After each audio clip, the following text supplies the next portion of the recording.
আসসালামু আলাইকুম everyone, welcome to my channel. আজকে আমি শেয়ার করব চিকেন তাহারি। আশা করছি ভিডিওটি ভালো লাগবে। আজকের রেসিপিটি হচ্ছে আমি প্যাকেটের মশলাই তৈরি করব। প্যাকেটের এই মশলাটা দিয়ে আপনারা যে কোনো ধরনের মাংস দিয়ে তেহারিটা তৈরি করে ফেলতে পারবেন। এখন একটা পাতিলে আমি একটু বেশি পরিমাণে তেল নিয়েছি। এখানে আমি 1 কাপ তেল নিয়েছি আর পেঁয়াজ নিয়েছি 1 কাপ মতন। এখন খুব ভালো করে পেঁয়াজটা ব্রাউন কালার করে ভেজে নেব। তারপর এখানে অ্যাড করে দিব হচ্ছে দারচিনি আর এলাচ, আর তেজপাতাটা আমি পরে অ্যাড করব। আমি যেহেতু প্যাকেটের মশলাই তেহারিটা তৈরি করব, প্যাকেটের মশলার সাথে কিন্তু তেজপাতাটাও থাকে। আর এমনিতেও আমার তেজপাতার ফ্লেভারটা তেমন একটা ভালো লাগে না। আর এরই মাঝে কিন্তু আমি আদা, রসুন আর পেঁয়াজ বাটা, লবণ দিয়ে খুব ভালো করে কষিয়ে নিয়েছি। তারপর শুকনো মশলা যেমন হচ্ছে মরিচ গুঁড়া, জিরা আর ধনে গুঁড়া দিয়ে আবারও কষিয়ে নিচ্ছি। আমি এখানে কিন্তু কোনো রকম হলুদ গুঁড়া অ্যাড করিনি। এখন আমি দিয়ে দিচ্ছি প্যাকেটের মশলাটা। এখানে আমি প্যাকেটের মশলাটা প্রায় 3 টেবিল চামচ মতন দিয়েছি। আপনারা কম বেশি করতে পারেন। এটা দেওয়ার পরে মশলাটা আরও ভালো করে কষিয়ে নিতে হবে।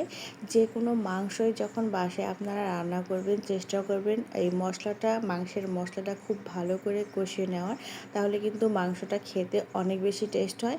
আর এখন আমি মুরগির মাংসটাই দিয়ে দিচ্ছি। এখানে আমি একটা মুরগি আস্ত নিয়েছি চিকেন তেহারিটা তৈরি করার জন্য, আর চাল নিয়েছিলাম প্রায় 1.5 কাপ মতন। এখন এই মশলার সাথে চিকেনটা খুব ভালো করে কষিয়ে নিয়েছি, আর এখনও কিন্তু আমি কোনো পানি অ্যাড করিনি। আর এই পানি ছাড়াই কিন্তু মাংসটা আমি কষিয়ে নিয়েছি প্রায় 10 মিনিট মতন। তারপর পানি দিয়ে দিয়েছি। সেদ্ধ হতে যতটা পানি লাগে ঠিক ততটুকু পানি আমি দিয়েছি। প্রথমে পানি ছাড়া কষিয়ে নিলে মাংসটা খেতে অনেক ভালো লাগে। আর মুরগির মাংস সেদ্ধ হতে কিন্তু খুবই অল্প সময় লাগে। আমার প্রায় 20 মিনিটই হয়ে গিয়েছিল। এখন পানি ঝরানো পোলাওয়ের চাল আমি দিয়েছি। তারপর পোলাও চালটা দেওয়ার পরে মাংসের সাথে খুব ভালো করে কষিয়ে নেওয়ার পরে আমি চাল সেদ্ধ হওয়ার জন্য এখানে পানি দিয়েছি। আর 1.5 পট চালের জন্য আমি এখানে পানি দিয়েছি 3 গ্লাস মতন। আর এদিকে কিন্তু প্রায় সেদ্ধ হয়ে গেছে। এখন ঢাকনা দিয়ে ঢেকে একটু ফুটিয়ে নিতে হবে চালটা। তারপর কিছুক্ষণ পরে ঢাকনাটা খুলে আমি কাঁচামরিচ অ্যাড করে দিয়ে আবারও ঢাকনা দিয়ে ঢেকে দমে রেখে চালটা খুব ভালো করে সেদ্ধ করে নিব। আর এরই মাঝে দেখুন আমার চিকেন তাহারিটা একদমই রেডি। খুবই অল্প সময়ের মাঝে কিন্তু হয়ে যায়। আর প্যাকেটের মশলায় তৈরি করলে তো আরও সময় কম লাগে।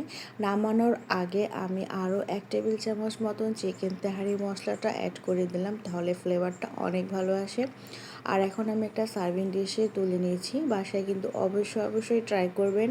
ইফতারিতে কিন্তু এরকম চিকেন তেহারি থাকলে ভীষণ ভালো লাগে খেতে। তাহলে আজকে এখানেই রাখি।